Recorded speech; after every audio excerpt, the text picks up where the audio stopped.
Welcome, everybody, to another episode of the Can Mayonnaise Kill a Jedi podcast. I'm your main host, the Artificial Dragon. I'm your co-host and bartender, Darth Celine. And welcome to episode 92 of the podcast, everybody. Seven away. 7? No, that's 8 more episodes away until... Fuck me! What is up with us today? Well, anyway, forgetting that little thing. God damn it! Forgetting about us being horrible at math aside, yes, we are getting closer and closer to our 100th episode, which is, yeah, no pressure at all, right, my lovely co-host? Yeah. I hope everybody's having a wonderful day, despite all the chaos that's happening in the world. It's always a fun day listening to another episode of this podcast.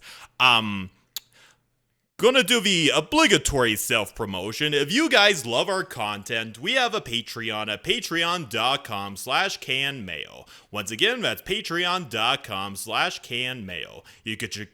You could contribute to any amount, the lowest being $2 and the highest being $10. The Discord is open to the public, anybody can join, where you could talk about general Star Wars lore, share memes, or just have a fun time with me and my co-host, and talk about life together, right?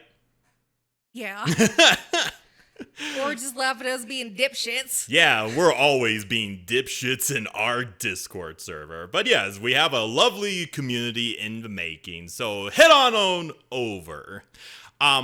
For this month's lovely art piece, Hannah, what is it? We got the Sith waifu! Yes! Lana Beniko! Yes, Lana Beniko, the galaxy's best wife in SWTOR, the lovely Sith Lord who is arguably one of the most loyal companions in the entire game. Yeah, she looked for you for 5 years. Yeah. I will never forget that. Yes. And to portray her dedication, she looks a little bit tired, a little bit roughed up. She looks exhausted. She looks very exhausted while drinking on a cup of caf. Yes, coffee is called caf in the Star Wars universe. Still coffee. Yeah, and she has been through a lot, let's just say. Yes, she has. Trying to find the Alliance commander and break them out of Zakul. Yep. Yeah, she is looking really lovely. And the artist, once again, did an amazing job. Thank you, as always. And go ahead and grab her, download her, make her into your poster, or plaster her as your background for your phone. I would love to download her as my personal poster at my apartment. But aside from that, but yes, support us on the Patreon. And Hannah... But you already did the Patreon shit. Yes. Support Celine's Cantina. Indeed, support Celine's Cantina. I've thrown in a couple of good questions over there. Yep, I've only got one right now. Mm-hmm. That recent one I answered. Yes, you did. You just haven't seen it yet. Yeah. I threw in the question of Professor Golan trying to find a significant other to date. Golan wants a girlfriend. He's been laughed at too many times about having a crush on Leica. Yes. In the Discord server, there's a little inside joke where everybody is using chiss puns at my expense with Golan. Yes. It's always one chiss of a time for him. Somebody knows somebody. Yeah, exactly. That is all I will say. Appreciate that as always, Hannah. Anything else of note on your end, Bo? No, not really. Just support Celine's Cantina. I've kind of been starving for content lately. Yeah. I have a total of 40 characters now after the update. I have a Mirialin who is red. She is quote-unquote a Zeltron. Yep. I have a Nautilin, a purple Twi'lek, and a human cyborg. Yeah, but Nautilin is the very first Nautilin character you've ever made, right? Quote-unquote. Quote-unquote. Well, the official first Nautilin character. Yes, officially, yes. That one on Starforge that I deleted does not exist anymore. May he rest in peace. But anyway, she rest in peace. But yeah, speaking of SWTOR, the SWTOR tier list is slowly about to overtake our most popular episode. It's at 4K views at the time of this recording. Yes. Which is always an amazing thing to see. So happy about that. Yeah, me too, Hannah. Looking forward to eventually coming up with more tier lists down the line. Oh, yeah. But anyway, with both of our promotions out of the way, let me do a shout out to our highest tier patrons. We have Alan Lee, Alan Martinez, Balin Forn, Y Wolves, Dr. Darth Vapor, Dr. Emboss, Gobez, Lee Fott, Milo, Stardust, and Tristan H. Thank you, everybody, so much for supporting our podcast for the past 3 years, and I am hoping you are looking forward to more content and more shenanigans we get into like this. Oh, yeah. But yeah, with that aside, Hannah, what are we doing today?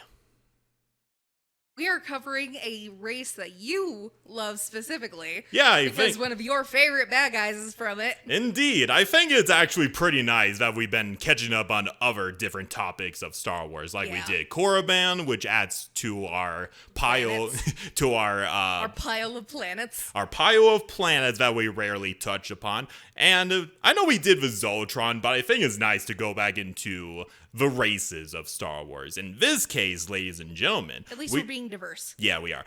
In this case, ladies and gentlemen, we are talking about the Duros, one of my most favorite races in all of Star Wars. And obviously, Cad Bane's race. Yeah, Cad Bane's race. Now, the Duros, kind of in a similar vein with the Verpine. I know they are much more covered compared to the Verpine, but the Duros are... Of course they are. Yeah. They're from the core worlds. Yeah, they hail from the Duro world.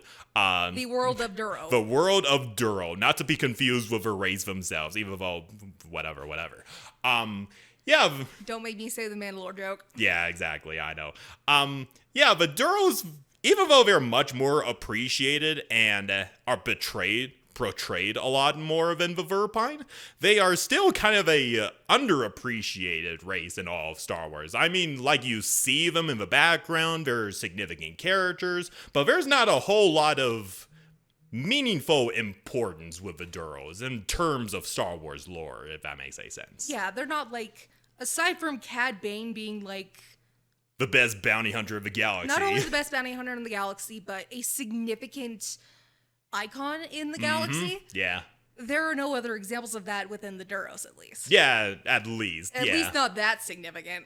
Yeah, in the Duros, once we get into them, they are very, very important in the history of Star Wars. Like, these guys, these motherfuckers, are one of the first races that invented the hyperdrive. Yeah. They literally charted numerous hyperspace routes across the galaxy. They're one of the few reasons why space travel is even possible in the Star Wars universe. They're not insignificant whatsoever. Yeah, exactly. It's just they're not widely out there. Yeah. Like Cad Bane is. Unlike, with a lot of main characters, we have humans, some Twi'leks, Togrutas. Nobody gives Duros enough love. No, aside from Cad Bane. Yeah, which is really unfortunate, even though I'm a local Cad Bane simp. But... yeah, I'm going to stop prattling on and get into the Duros as a race. So yeah, the Duros are a race of humanoid reptilians native to the core world of, well, Duro. Found within the Duro sector, which is right next door to the Corellian sector. They're literally neighbors. As I said, the core world. Yeah, they are really These guys important. ain't stuck on a backwater planet. No, they are not, and they're practically neighbors with the Corellians, which is the people Han Solo is a part of. No shit, Sherlock. But yeah, if you want to know more about the Corellians, we have an entire episode on those guys over also there. A good episode. Very good episode, yeah. Love that thumbnail. Yeah, the motherfucking fuck you from the Corellian. Yeah, that's their entire personality. Fuck the man. But anyway, so Duros itself is a heavily polluted wasteland. I know, shocker. Yep, I remember you telling me that. Yeah. Historically, it had jungles, but the Duros as a race were a heavily industrious people. Like, if you remember all the shit that's going on in China right now. I was gonna say, all that air pollution and the shitty air quality in Yeah, China. exactly. Imagine China, but an entire planet. Holy black lung disease, Batman. Yay! Radiation, yay! But yeah, like in the modern day, Duros is a lifeless wasteland, and the Duros basically live in orbiting cities that, self-explanatory, they're all over Duros. There's at least 20 of these orbiting cities, and if it wasn't obvious, a lot of native fauna of Duros, such as, there's a couple of interesting names, none of them significant. One of them is called the cannibal arachnid. They were once native to Duros, but now they're all extinct. Good! I just pictured a giant fuck-off spider and was like, nope! Yeah, nobody's gonna cry for the cannibal spider over there, but everything else kind of feels sad that all the wildlife on Duros is just gone. But uniquely enough, one species which isn't native to Duros that has evolved to thrive on the wasteland of Duros is what is called the I'm gonna send a quick picture over in the chat. What is called the Flevis beetle. Ew. Yeah. Kill it with fire. Yeah, funny enough, these guys are originally... That looks like a Gand. Well, yeah, the Gand is fighting off those beetles. That's the best image I could find. All the rest of them are black and white, basically. Yeah. That sucks. Yeah, it kind of sucks. But yeah, the Flevis beetle, they aren't native to Duros. They were from a sentient race called the Flufes, but due to the heavily polluted surface of Duros, they reverted into primal wild animals, basically. Mm-hmm.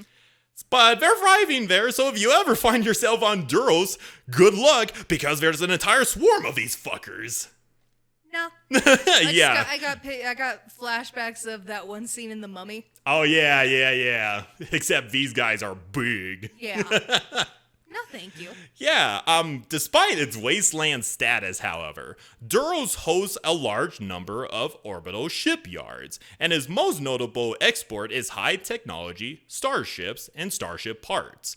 The population of Duros, at least the ones that live in the orbital space stations, number in 18.5 billion. Good God. Yeah. That is more than double our Earth's population. And that's just with 20 of these orbiting cities, Hannah. Jesus fuck. Yeah, 53% of those are Duros, 36% are humans, and 11% are other races. So it's kind of funny that the second most populous race on Duros are humans. Yeah, well, humans are fucking everywhere. Yeah, they unfortunately are everywhere in Star Wars. They're like more fucking rats, I swear. Our species are rats. But yeah, the Duros themselves, as I mentioned before, they're a reptilian race. Which kind of caught my attention. When you mentioned that, I was like, reptilian. They don't look like reptiles. Yeah. They look like what I always thought was an alien when I was a kid. Like the classic gray aliens, yes. Yeah. Or the little green Martian. Yeah, or like a more of highly evolved human or mammal, I suppose. But yeah, they are officially reptilians. Wow. Yeah. They have smooth skin, which comes in a variety of colors such as blue, brown, gray, green, purple, and turquoise. Cool. Yeah. And they obviously possess no nose, but instead they have olfactory organs beneath their large eyes that their eyes themselves could be red, gold, or yellow. Yeah. So they don't have noses in the sense that you and I have. But they still have the smelly bits Yeah. of a nose just in their cheekbones. Yeah, that's pretty much how they smell, right underneath their eyes, ironically enough. Their cheekbones. Yeah, pretty much. And they have green blood if their gray alien look wasn't alien enough for you, Hannah. Typical alien. Typical alien. And they have an average height of 5 feet 6 inches to 7 feet 2 inches. So these guys could be tall if they want to be. Mm-hmm. They have a lifespan similar to humans, with children being from 1 to 9 years, young adults being 10 to 14, adults being 15 to 35, middle age being 36 to 49 years, and old being 50 to 69 years. And if they live past that, well, they're venerated. Yeah. If you remember, Cad Bane is over 60 years old, so he is old as fuck. He is older than dirt. Yeah, pretty much, which is very, very surprising that he's still able to be a bounty hunter. Especially in that line of work. Yeah, the old saying, Hannah, fear the old and a profession where men die young. Yep. Another reason why I respect Cad Bane. Yes. But yeah. Go watch that episode. It's also a really good episode. God damn, I miss that episode so much. But yeah, the Duros being reptiles, they lay eggs that hatch into larval grubs. So just like the Nemoidians. Yeah, the Nemoidians and the Duros are actually related. I think I remember seeing that somewhere. Yeah. They're just the Nemoidians have more of like a bulbous forehead. Yeah. The Duros have more like wide eyes. Pretty much, yeah. The Nemoidians and the Duros, I did some research on this, and apparently the Nemoidians are labeled as near Duros. Kind of like how you see with a lot of races being near humans. So they're just they're like cousins. Yeah, pretty much. Like, I put the picture in the chat. They look near identical in that image. I've seen it before. They look damn near the same. Yeah. I think they're just a subspecies. Yeah, they are. They're just, well, culturally, they are very different, as we'll get into a little bit. You look at fucking Locknod or New Gunray. And just call him a Duros, he probably, how dare you? On top of that, when Duros experience high amounts of stress, they exude an oil which has an irritating and bad taste. Ew. So kind of like a defense mechanism like you see with octopus when they squirt ink and all that. Okay. It's pretty much a genetic leftover when their ancestors were chased around as prey, as food animals on their homeworld. So yeah, I guess you could say this is the closest equivalent to shitting their pants for a Duros. I guess so. Yeah. I just think that was pretty funny. But anyway, like I said before, they are related to Nemoidians, who came on their own distinctive culture when a colony of Duros populated the world of Neimoidia in 25,000 years before the Battle of Yavin. But they are so distinctly genetically related that they're called near Duros, as I mentioned earlier. Now let's get into the Duros' culture. The Duros as a people are usually reserved and they say little. Like if you ever meet a Duros, if they're the quiet kids in a corner. Like they may seem like they I mean, look at Cad Bane. He is not much of a talker. No, he is not much of a talker. It's a good thing we're using Cad Bane as a vocal point on this, because the Duros, they prefer to let their actions speak for them than use their words like the Nemoidians would, for example. Nemoidians are also fucking cowardly. Duros don't seem very cowardly. No, they are not. But if there's one thing that Duros do enjoy above all else, it is telling stories. Cool, they'll get along with Togruta. Yeah, they would. Like, it is said that a Duros has a photographic memory when it comes to things like their own adventures. Like, if you ask them to tell their life story, they will do it in a perfect detail. In a near perfect detail. That's cool. Yeah. I think a Duros would be an amazing narrator of his, or just a biography. Yeah, just if you ever ask Cad Bane to do an autobiography, he would probably do it to a T. Well, then again, he would probably leave out a couple of details because it's Cad Bane. Well, yeah. And as such, Duros are usually pilots or explorers, as fitting for one of the first cultures that invented the hyperdrive. That is really cool. Yeah. Among the hyperspace routes that are still used by the galaxy, all of those were charted by the earliest Neimoidian travelers. Even in later parts of galactic history, many races considered the Duros superior in terms of skill with astronavigation. Even other races like the Biff, who could literally calculate hyperspace jumps in their craniums, respect the Duros above all else. Which is... Can't beat a force-sensitive child, though. That is true. That is very true. And their usual affinity for space travel led many Duros to prefer the honorific title of the Traveler, despite their occupation or craft of choice. Okay. So if you ever meet a Duros who's like a cook or a professional fighter, they would not mind the honorific title of being called the Traveler, because that's what their race is known for. Cool. And their language, which is called Duros, became a language commonly used by space travelers and traders.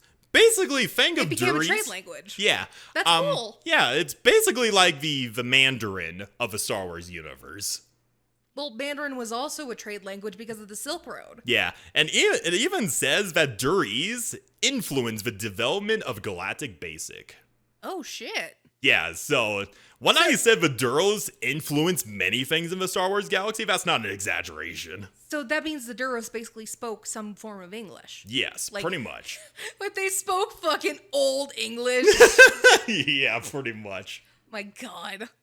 I'll give you some examples of the Duros language. Like we have Onra, which is laughter, Siren, musical, Anna, regal, female ruler or queen, and Ramiro, which is graceful dancer. Cool. Yeah.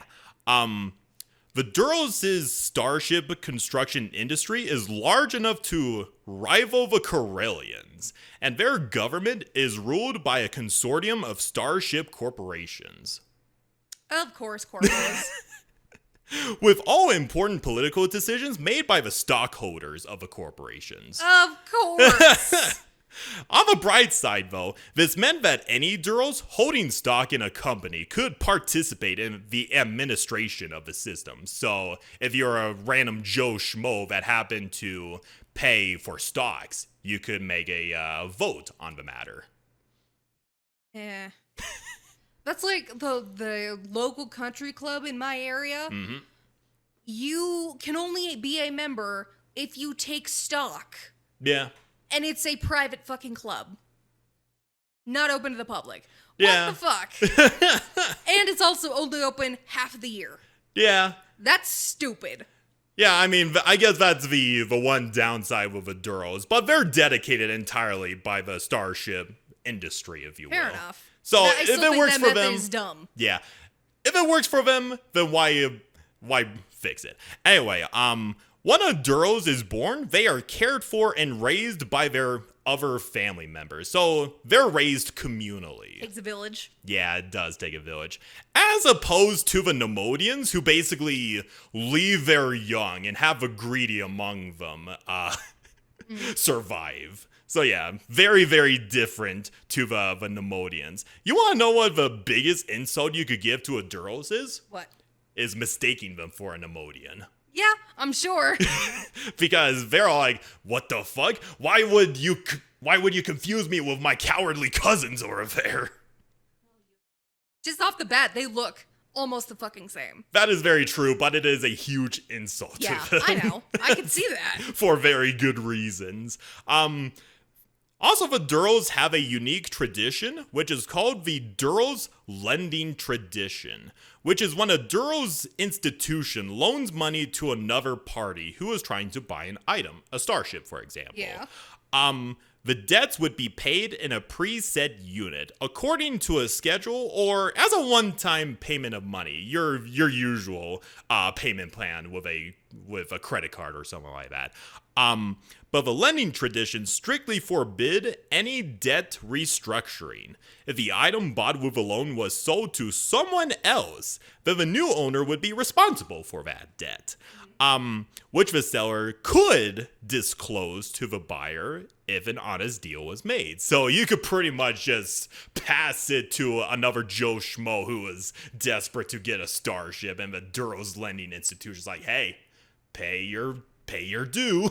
Pay your due. That's bullshit. It's Like, I want to get off the planet. Pay your due. Fine. If the original owner died and there is no inheritors to their fortune, then the goods might be sold. Do notice that the institution could not requisition the goods because they do not have a claim to them, only the profits made from the goods. Okay, let's go ahead and talk about the Duros' history. The Duros evolved on their homeworld long before the dawn of a republic, and they were once visited by the ancient Columni, the other gray aliens of the Star Wars universe. Yep, we talked about them. Yep. Who visited Duros? Saw these primitive reptilians, and they're like, meh, primitives, who gives a shit, let's get out of here. And they let them alone. And then they were visited by these lovely, lovely people called Veracata. Yep. Who enslaved them and made them one of their countless slave races to help build numerous weapons of war. The Veracata enslaved anyone who was not them. Yeah, pretty much. And at first the Duros were kind of pissed, but they kind of bid their time and essentially tolerated their cruel overlord, since it also gave them an opportunity to learn about their interstellar technology.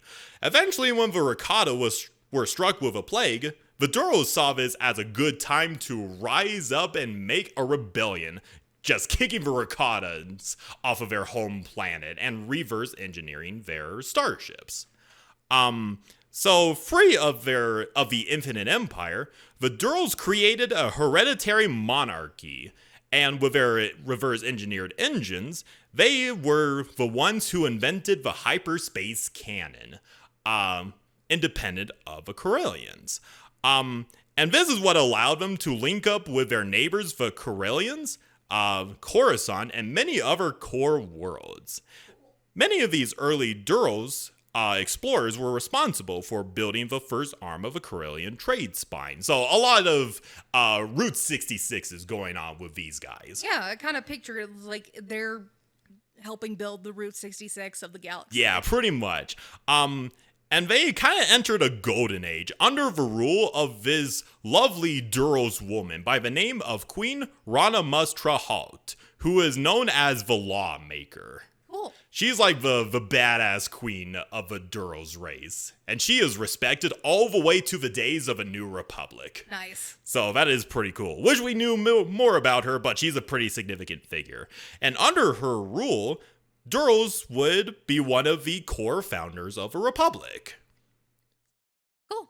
So yeah, and then not too many years afterwards, the monarchy was abolished in favor of the collection of ruling corporations, as we mentioned earlier. Yeah. The Duros would colonize many worlds, the most prominent being Neimodia, which would eventually lead to the Neimodians. We'll probably have an entire episode dedicated to those fuckers in the future. I could see you grimacing already.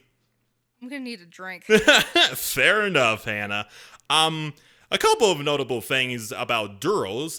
During the Mandalorian Wars, their world would be laid to near total waste when the Neo-Crusaders invaded them. So yay, thank you, Neo-Crusaders. Making things horrible for everybody. The Mandalorians woke up one day and just decided, we're gonna fuck up the entire galaxy. They chose violence every time, Hannah. Yep. Such is the Mandalorian way. But that's how they do it. Yeah, that is true. And then not too long after, a Duros colony would be devastated during the new Sith War. So yay! Both the Mandalorians and the Sith just curb stomping Duros in the process. A double assault. That's not nice. Yeah, not nice. At around 220 years before the Battle of Yavin, Duros would enter an industrial age where it had many mining cities, mining coal and all of that, and they made a lot of food processing plants, which you probably know where this is headed already. Yep. Heavy pollution for Duros, yay! Coal rolling central. Yeah, pretty much. And after their homeworld was properly heavily polluted, they were forced to relocate to their orbiting cities. So yay, not fun for everybody. During the Clone Wars and during an event called Operation Dirge's Lance. A good old general by the name of Grievous decided to invade Duros. Yep. And yeah, this invasion lasted less than a week, and Grievous basically orbitally bombarded Duros, already destroying its already fragile ecosystem. Oof. So yeah, you could thank Grievous for fucking Duros over as well. And that's not only just not only are you crippling an entire world, you're crippling one of the Core probably founders. biggest food processors, one of the biggest food processors for the core worlds and the war effort. Yep, and one of the core founders of a republic, so that was a huge blow to morale Yeah. for the republic. By the way, there's this iconic image of Grievous with the Confederacy flag over there. Nice. Yeah, that's him declaring a separatist victory over Duros. And it was that battle that was declared one of Grievous's greatest military victories. I think we talked about that. We briefly did, and at that point, the Republic basically saw Grievous as a bigger threat than even Dooku is. Mm-hmm. So yeah, and then not too long after, the Republic managed to take back Duros, but the damage was already done. So thanks, Grievous. Mm-hmm. However, during the era of the Empire, things were not going too good for the Duros. So yeah, if you remember from the Galactic Senate episode, each world, each sector anyway, is represented by a singular world, Yes. a singular senator. Normally, Duros would have its own senator, but the Republic looked at Duros and the neighboring Corellian sector, and they're like, And they just lump them together. yeah, pretty much, they're like, they're both a Corellian sector. Sorry, Duros, you don't get any representation. And they claim they're not xenophobic. Yeah, like I said, it was not a fun time for anybody in the Galactic Empire shit. No. And yeah, this was enough motivation for most members of the Duros to join the Rebel Alliance in droves. Yeah. Like, if you go on the Battlefront 2 game, you could play as a Duros Yes. in the Rebel Alliance. I have. Yeah. And they were actually quite fun to play as. And eventually, the New Republic liberated Duros and made it an independent sector once again. So, Nice. Good job, New Republic. New Republic coming in clutch. Yeah. Unfortunately, this is where I go back to the bad side of things briefly. Okay. Okay, so a couple of years later, I say a couple of years, like a couple of decades at least, our good old extra galactic invaders, the Yuzheng Vong, invaded. They hit Duros too. Yep, they hit Duros too. And the Duros were forced out of Duros again, while the Yuzheng Vong claimed it for themselves.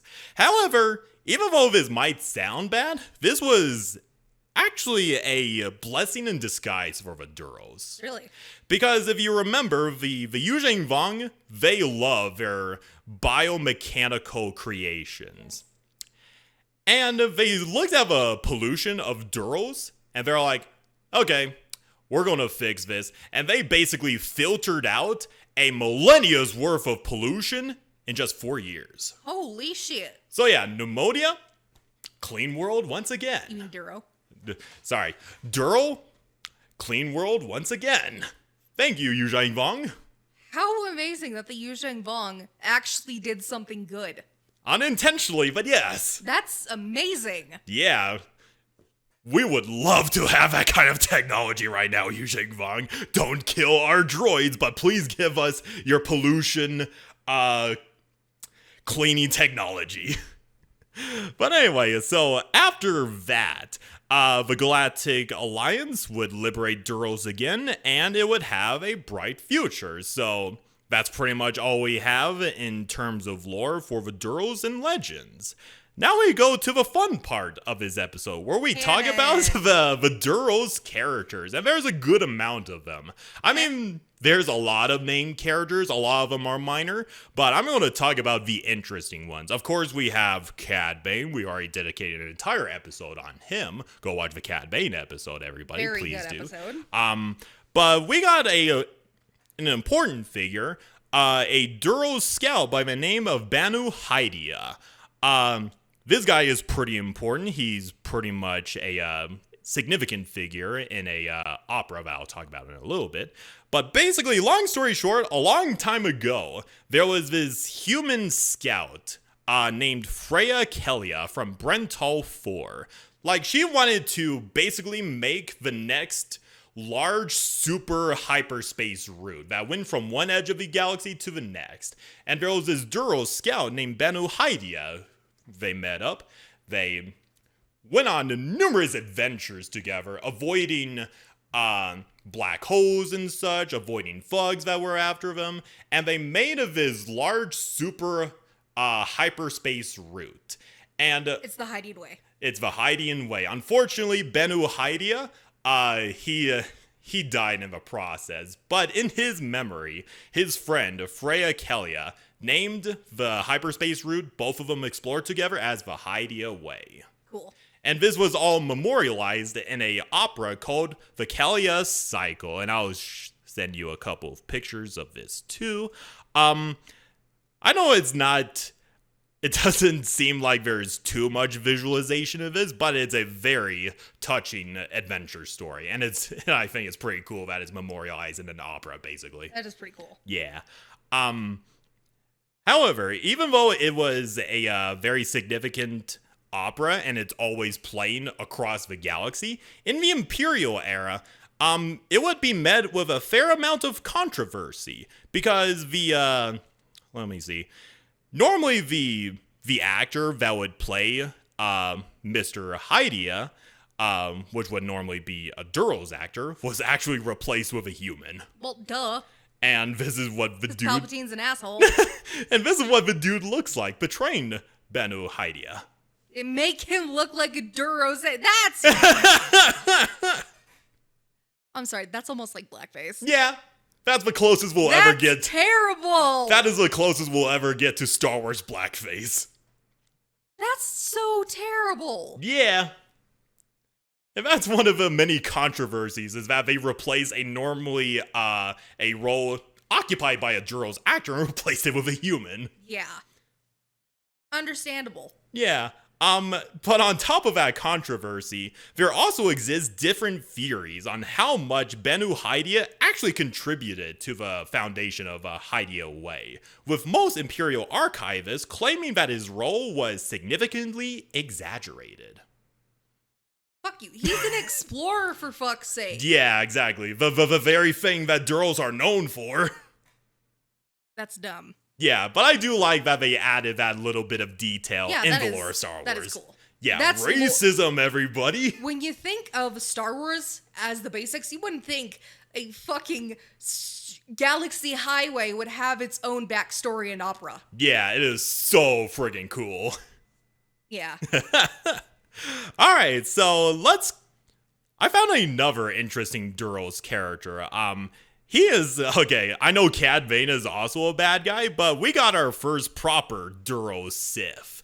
By the name, a lovely, lovely Duros by the name of Darth Kaldoff. There's not too much known about this guy. He appears in a couple of canon novels, short stories here and there, but he is a mysterious Dark Lord of the Sith. I think he was mentioned in Dooku Jedi Lost, I believe. I'd have to read it over again. But he wrote a book called The Bestiary of Darth Kaldoff, which mentioned numerous Sith war animals, and at one point, he had an apprentice, a Twi'lek, by the name of Ryan Numbus, who he killed through a Sith ritual that turned the Twi'lek into stone. So yeah, classic backstabbing. Yep. To be expected. Sith way. To be expected with a Sith, but here's where it gets a little bit interesting. There is one legend that recounts Darth Kaldoff searching for exotic force powers, which led him in conflict with the Night Sisters of Dathomir. Oh. Basically, he did a little bit of grave robbing, and the Night Sisters didn't take too kindly to that. No, I don't think they would. So there was this one Night Sister by the name of Zeldon who wanted to seek revenge against this Duros Sith Lord for desecrating the dead. So she reached out through a ritual telepathically to influence the Sith Lord. Though Kaldov, being the superior master of the dark side, figured out what was happening, and he's like, oh, hello, little Night Sister. Time to trap you in the bowels of my mind.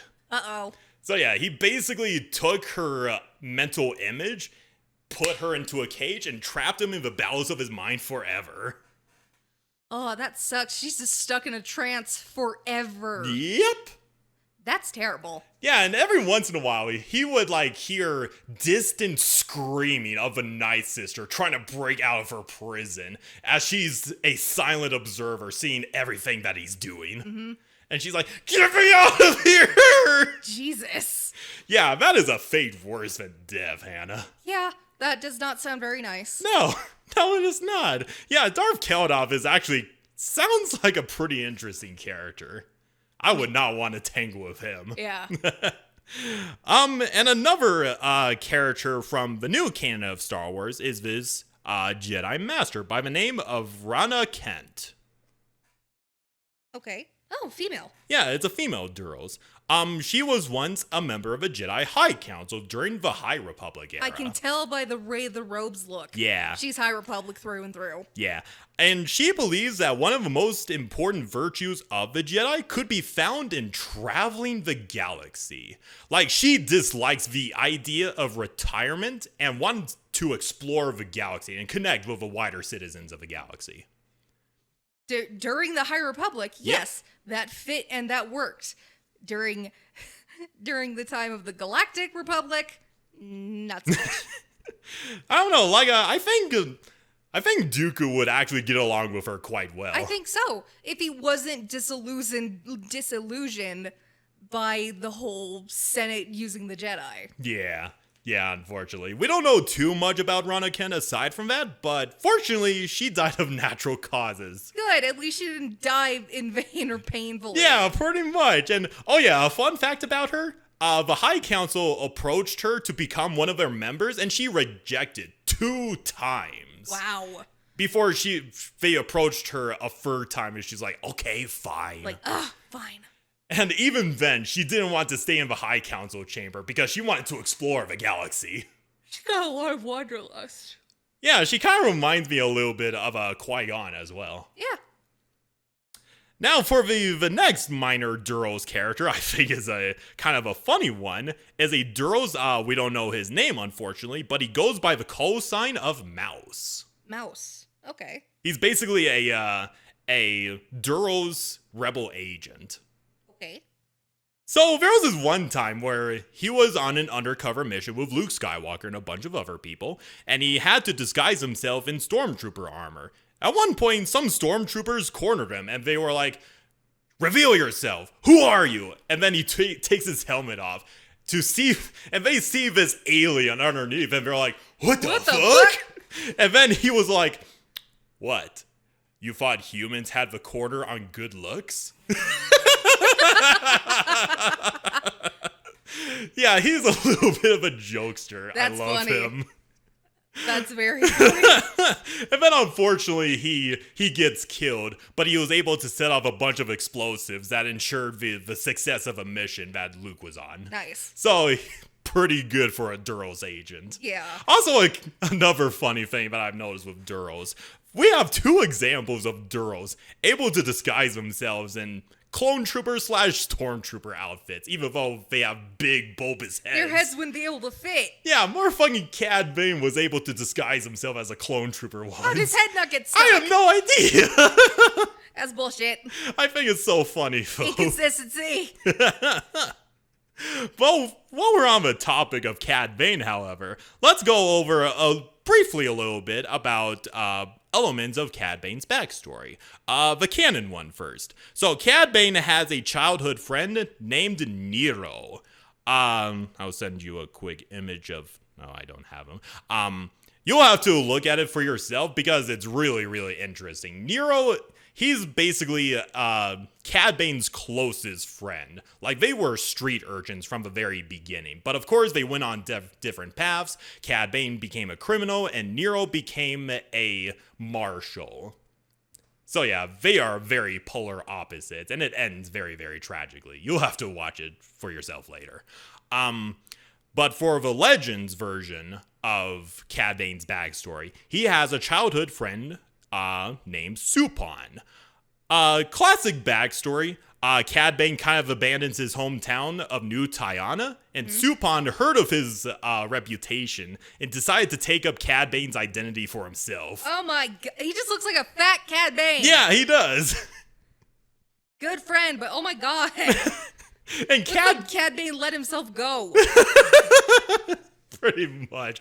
And Cad Bane heard about an imposter. Like, dude, what the fuck? Cad Bane came back and he's like, Supon, you son of a bitch, what are you doing?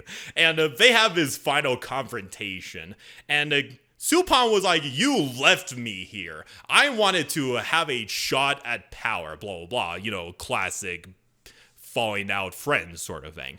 And Cad Bane gave Supon one of his blasters, allowing him to have one shot at power. Like, here you go, Supon. Here I am. You have a fair shot. Take my title for yourself. But apparently Supon decided he didn't have the heart to do it, so he committed suicide. Oof. And Cad Bane just left. And he's like, this is the last time I'm coming back to this stinking shithole. Like, fuck this place. Pretty much like, peace. Alright, one last Duros character that's actually one of my most favorite Legacy era characters. And it's this guy by the name of Gar Stazzy. Okay. He's pretty cool.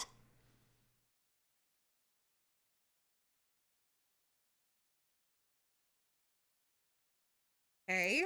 So Gar Stazzy is a Duros admiral of the Galactic Alliance. He is known as the last admiral of the Alliance because, long story short, in the Legacy era, the Empire was, well, Darth Krait's Sith Empire rules the galaxy, and the Galactic Alliance is basically no more. Yeah. Gar Stazzy is one of the Alliance admirals that basically got out of Dodge and made his own remnant of the Galactic Alliance. Okay. Making basically hit and run attacks all across the galaxy and so on and so forth, like the Rebel Alliance several centuries earlier.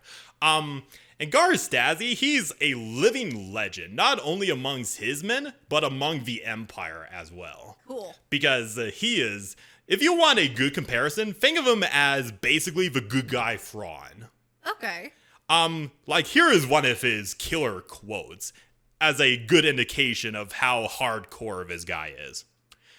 Better to die in the blazing core of a sun than to surrender to the Imperials and their thrice-damned Sith allies.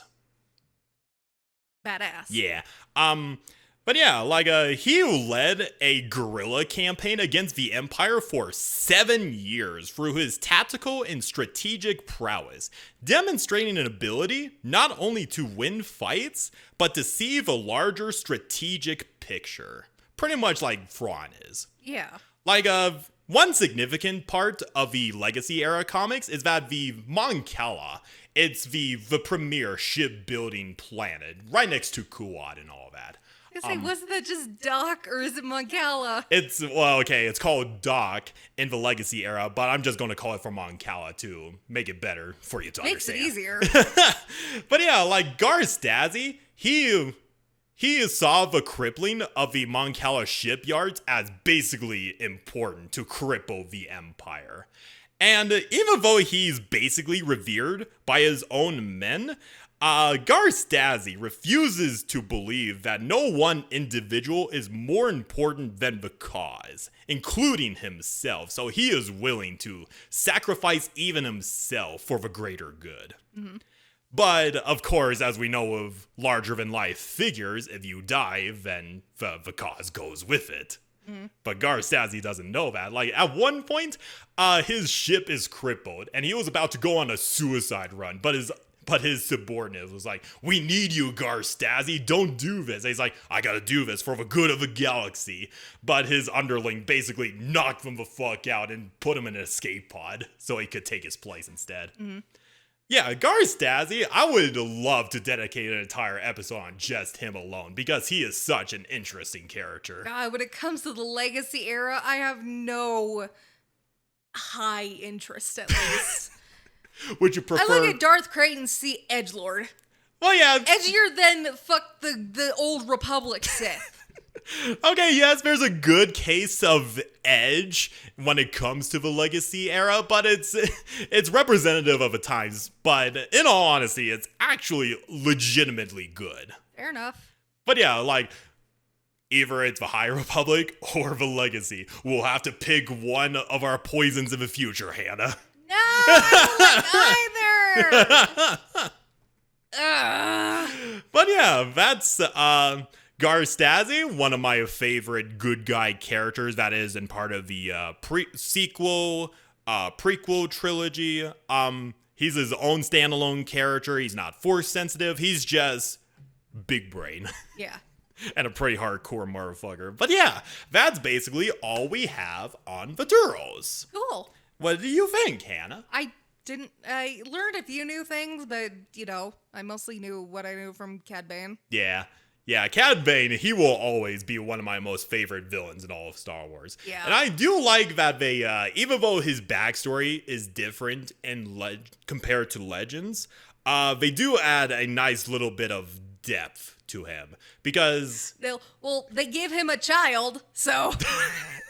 He's now officially the deadbeat daddy. He's a deadbeat dad. He's joining Darth Vader and a couple of other people in the worst dad of the year mug. Yeah, now you need to get a worst dad of the year mug and put it next to one of your Cad Bane pops. God damn it, Cad Bane. Anyway, but yeah, that's our episode of Can Mayonnaise Kill a Jedi? Or in this case, god damn, these Duros love traveling all over the galaxy. Ooh. But yeah, the next episode is going to be the Patreon selected episode, and oh boy, even though this episode is fairly short, I know this is under an hour. The next one's going to be long. It is gonna be incredibly long. I'm already hemorrhaging in my head just thinking about it. And if it's going to be long, I think y'all could put two and two together. We're covering a very significant character. Yeah, indeed. Yes, it is going to be a movie character, but that's all I'm going to divulge right now. But yeah, I hope you guys enjoyed this episode, learned something new about the Duros. I think they're a pretty neat race. I wish Disney could dive more into them, but they dive more into Cad Bane, so at least I'm happy with that. You got a crumb. Yeah, I know. Any closing statements, Hannah? Stay tuned for the newest short about to come up. It's going to be narrated by yours truly. Indeed. It's going to be an interesting one. We're going to start a little series where we talk about characters that honestly don't have a lot of lore to them. The ones who deserve their own episodes, but they don't have enough content to get their own episode. Yeah, exactly. So they get relegated to shorts. Yeah, unfortunately. But it's the best that we can do for now. Yes. Yeah, hope you guys enjoyed this. May the Force be with you. Reach for the stars. Reach for the stars. That's actually very appropriate. It sounds appropriate for the topic. Indeed. Reach for the stars. Till next time. Bye-bye. Bye-bye.